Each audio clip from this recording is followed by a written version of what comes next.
Well, it's finally here. The Timeless Children answers questions Doctor Who fans have been asking for some 44 years. What?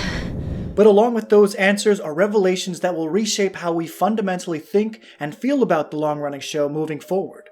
Much has been said about how writer Chris Chibnall has retconned the origins of the series and potentially undermined the show's long history for purposes of shaping his Who legacy. While it's impossible not to discuss that to some degree in this two-part video, it is not my goal here to quantifiably say whether or not it will ultimately be damaging to the series. This video essay will present how the themes introduced in the two-part finale, Ascension of the Cybermen and the Timeless Children, draw upon several classic Who stories quite liberally, but also how the implementation of the answers will change Doctor Who canon forever. But first, it's important for me to address the success of our most recent Doctor Who project, my 7 Ruth Theories video, which became the first video on our channel to hit 100,000 views in over 2 years. Thank you all for your likes and comments. I hope you'll like and comment on this one as well. Believe it or not, they did not explicitly answer where Ruth fit in this episode. I don't have those answers. So we'll address those issues in part 2 of this video essay. At the beginning of Series 12, Spyfall Part 2, Sacha Dhawan's master revealed to the Doctor that he had learned some hidden truth of the Time Lords that was so inconceivable, he chose to burn Gallifrey to the ground, effectively killing all the Time Lords and Gallifreyans with him. This news was, in short, labeled as the Timeless Child. Built on the lie of the Timeless Child. A phrase first introduced in the 11th series episode, The Ghost Monument. We see deeper though, further back. The Timeless Child.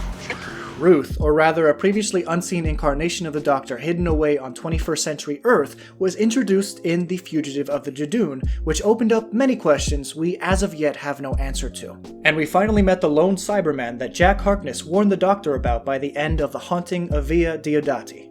The lone Cyberman, we would come to learn, is named Ashad and becomes the wielder of the cyberium. Let's talk about the cyberium briefly. It is said to be an AI with the past and future knowledge of the Cyberman race. Center of all cyber knowledge. I think that's kind of a plot hole in and of itself, as the Cyberium would have been more forthcoming with choosing to merge with the Master to create the Cyber Masters as we see introduced in this episode if it truly knew the future of its own race. That said, we can write this plot hole off temporarily, as the Alliance sent the Cyberium back in time, so conceivably it would know its own future up until the point it was sent back, right? Sure, why not? But where is the Cyberium now? We know that it survived through Ashad, the lone Cyberman, and upon the Master's use of the Tissue Compression Eliminator, the TCE for short, the Cyberium left the now-dead Ashad and joined with the Master. This allows the Cyberium, which already hosts all the knowledge of the Cybermen, to join with the Master, who somehow collected all of the Time Lord's lived experiences into himself.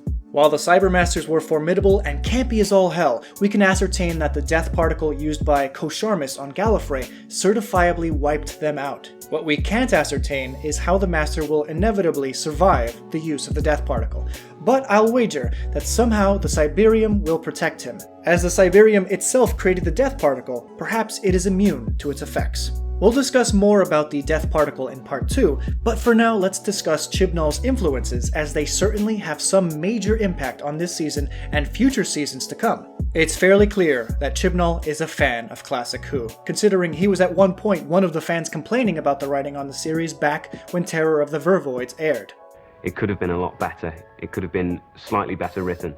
The story he attempts to weave into Who lore with this series is heavily steeped in several classic stories. The Cyberium, for one, appears to be a logical next step to the history computer, which once stored all the knowledge of the Cybermen in the Tomb of the Cybermen. The Master's first ever story, Terror of the Autons, is also heavily referenced. His TCE was likewise first introduced there, and prior to Series 12, hasn't been seen in New Who. But far more recognizable callbacks were the references to the Deadly Assassin, a story which also featured the Master using his TCE, albeit only once. You see, with the inclusion of the Ruth Doctor, as fandom has attributed Joe Martin's incarnation, it became increasingly apparent for Chibnall to address the regeneration limit. As we broke down ad nauseum in our 7 Ruth Theories video, the regeneration limit in a typical Time Lord cycle is 12. After the 12th regeneration, there is no plan that will postpone death. 12 is the regeneration limit first introduced in The Deadly Assassin, and has been referenced several times throughout canonical Who since then. I can change 12 times 13 versions of me. 13 silly doctors. Including being reiterated again in the Timeless Children.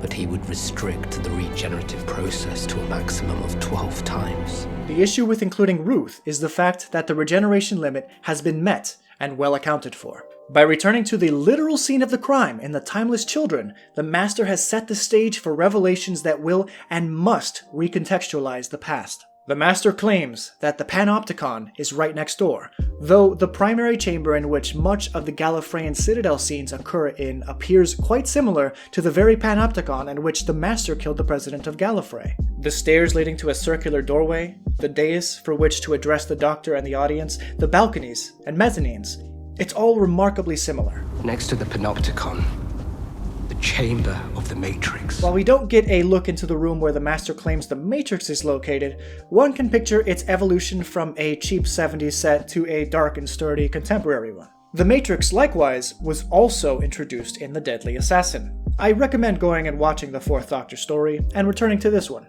It's a clear thematic sequel. But perhaps one of the most fascinating mysteries in Who history is that of the 8 extra faces of the Doctor in the brain of Morbius that somehow precede William Hartnell's first Doctor. It certainly proved a fascinating mystery for Chibnall to try and solve, as he included it in the Timeless Children's flashback sequence.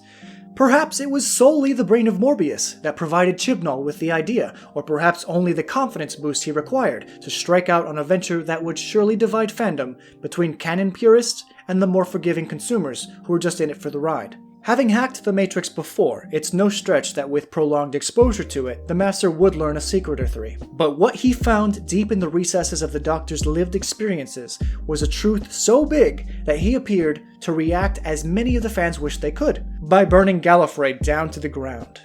One of Gallifrey's earliest explorers, Tecteun of the Shobogen, found herself at the edge of a distant galaxy, where she discovered a young girl whom she eventually adopted as her own. This girl fell to her death in a freak accident, but miraculously regenerated into another body.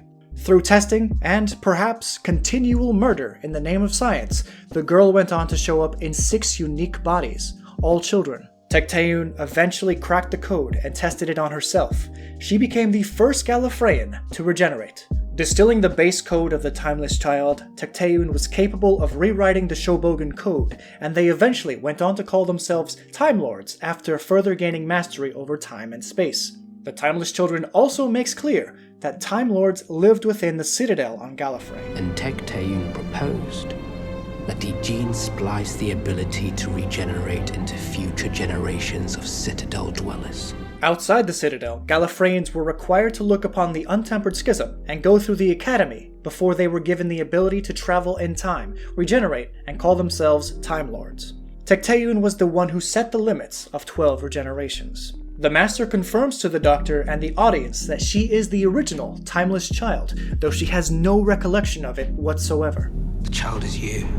This raises so many questions that it's hard to continue writing this video essay. It's like it won't let me think. For one, how many regenerations did the Doctor actually have prior to this?